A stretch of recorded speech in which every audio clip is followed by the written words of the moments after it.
So what do you think, Amy? We're watching. I don't know if he's like even making it out of this one. I don't know if either of them are making it out. That was a huge hit. That had to hurt Sabu too.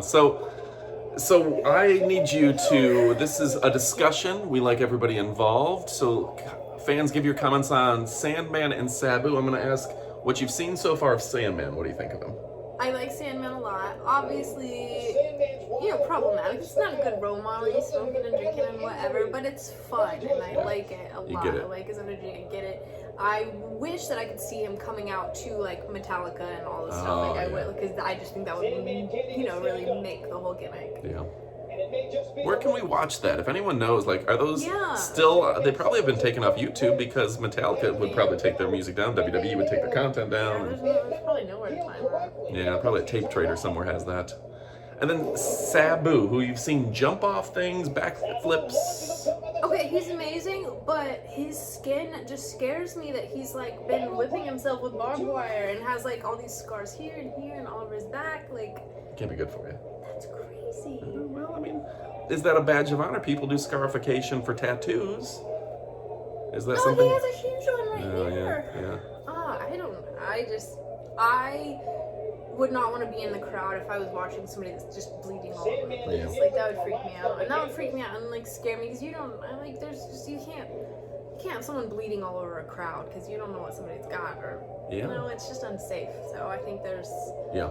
Particularly in these small confines. Yeah. There was a lot more bleeding in ECW than was necessary. I've been to little indie wrestling shows and death matches and stuff, and it makes me very uncomfortable when somebody who's 2 feet from me is just pouring blood. I don't even want someone breathing on me. Yeah, no. I've had 2 people this close proximity during COVID. You and I, like, not many. I don't want people around. That's why we do it on the internets. Yep. So, and again, let's give your quick perspective on ECW. I like it so much. I like the crowd. The crowd is like weirdly silent and not into this match. So I don't know, or maybe they're just shocked. I don't know, but every time I've seen the crowd so far, they've been really, really into it. And they're not. Ooh, and Sabu just missed. Yeah. That was something about Sabu, is sometimes he just missed.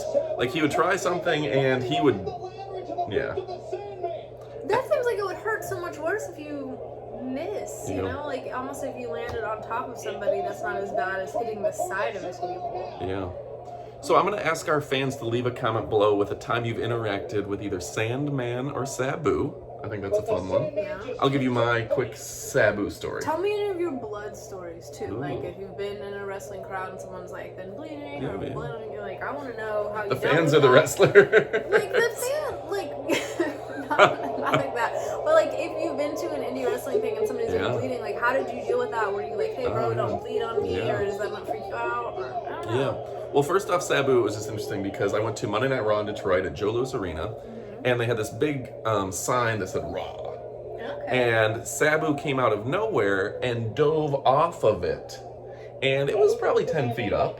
So being in the live crowd and seeing someone dive off of something 10 feet up was impressive to see. And then he fought, I think it was Flash Funk. That letter's on his face. And he's doing a backflip onto it. But seeing Too Cold Scorpio, aka Flash Funk, and Sabu, they fought into the crowd and fought right past me.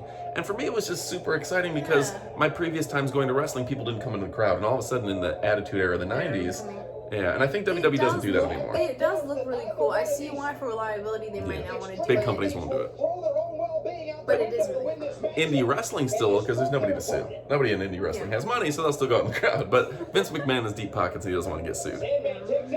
And then, I guess I'm hypocritical because I would love to be in a crowd if everything goes well and everything goes right and they're fighting in the crowd or someone throws somebody onto you, that would be great. But if it goes wrong and someone starts bleeding on me, I would definitely be like, hey, I'm out. Not cool, I'm out. So I'm probably a hypocrite in that. I want it both ways. That's why you don't go live, you watch it on TV. I can remember a hardcore death match between a wrestler named Sideshow and Mark Mandrake. Oh, I like the Mark Mandrake name. Yeah. That sounds cool. And I was camera guy, and it was interesting because they were bleeding a lot, and he took a light tube and smashed it across the guy's back. Oh, I bet that looked really cool. It did, because it pops and then the cloud of mercury that's not good for you. Like, I didn't like that. No. I bet it looked awesome. But then, one of the local guys got some gloves on and was picking glass out of his back after that. It was something. Horrible. So leave your comments below. When have you interacted with blood in wrestling? When have you interacted with Sabu or the Sandman? Or when have you seen him live? Maybe some of you were in the crowd. Yeah, that would be awesome. At this point, I think that they are both just, like, they're not faking being really intoxicated. They are just kind of roly-polying all over each other. I think, here's a thing that I've read about wrestling. Okay. Wrestlers have told me, I'm not a wrestler, is sometimes a few of these guys, particularly on the indie circuit, would have a few drinks before the match because it loosens up your blood a little bit. You bleed more? Oh, yeah. If you want to bleed more, and you feel a little better about bleeding. Let me vasodilate and also numb myself at the same time. See, she's win-win. Look at the big brain on Amy. So, that's interesting, right? Oh. All right, so I'm going to skip ahead a little bit in the match. Because this is just so much laddering. They're ladder switcherooing, one sitting with the ladder, and the other one's getting a ladder while the other one hits. It's a lot of laddering. It's a lot. And let's see if we can get to near the end here. They really go at it for 30 minutes of just throwing each other around. These guys are going to need a lot of Tylenol 5 or something, right? I have a feeling they're taking something stronger than that. I hope so. All right, so we're skipping ahead to 158.39. And now Sandman is outside of the ring just in a mess. There are so many broken tables here. Their table budget. It's just... That's half the budget. Yes. Wrestler, $20. Tables, $300. I don't know how that works. They kept particle board folding tables in business. Now, we had a couple wrestlers that wanted you to become a couple fans wanted you to become a wrestler. They were really looking for the bikini match. Oh. Yeah, they wanted the... Aww. Oh, they just wanted to see my guns. Yeah, that's true. And we had a couple fans comment recently that they were at that John Cena versus Rob Van Dam match that you watched. Oh, so they were there and they're excited to see it. That looked like such a fun. Like, I would have loved to be there because the crowd was just crazy. That was one of the better crowds. Like, all right. So Sabu won, but they both looked like they kind of lost. Yeah. That one, they don't look good at all. And so you enjoy the crowd reactions, right? Sometimes that's part of the fun, right? The signs. The signs. Yeah. Miller fears me. Just a lot of stuff going on. Now, with that being said, I think I'm gonna ask the fans this. Let me turn the volume down. Is this Sabu's music or fake Sabu's? No, this is real Sabu. Well, yeah, I think it's real Sabu's music. I like it because it's kind of rock and roll, but kind of like. Yeah. Yeah, I think the ECW owned this song, so they didn't have to pay for copyright. I like it. There's an interesting wrestling phenomena. Fans can back me up on this.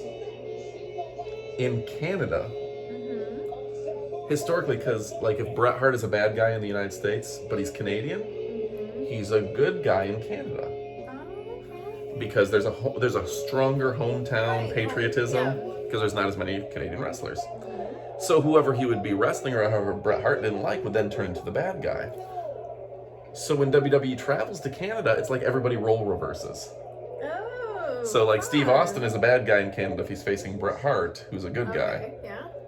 But in the United States, it's a 180. And so they even sometimes form the promos where it's just like, Canada's a better country than the United States. And in the United States, everyone's like, boo. But in Canada, they're like, yeah, it's true. It's true, eh?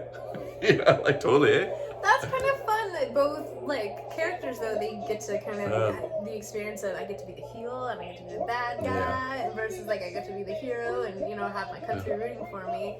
I'm sure that, like, it's fun for them, too, to kind of mix it up. I think it'd be fun to be the bad guy, but also sometimes just having your, you know, like, having your country be like, yeah, we like you. It's fun, too, so that's cool.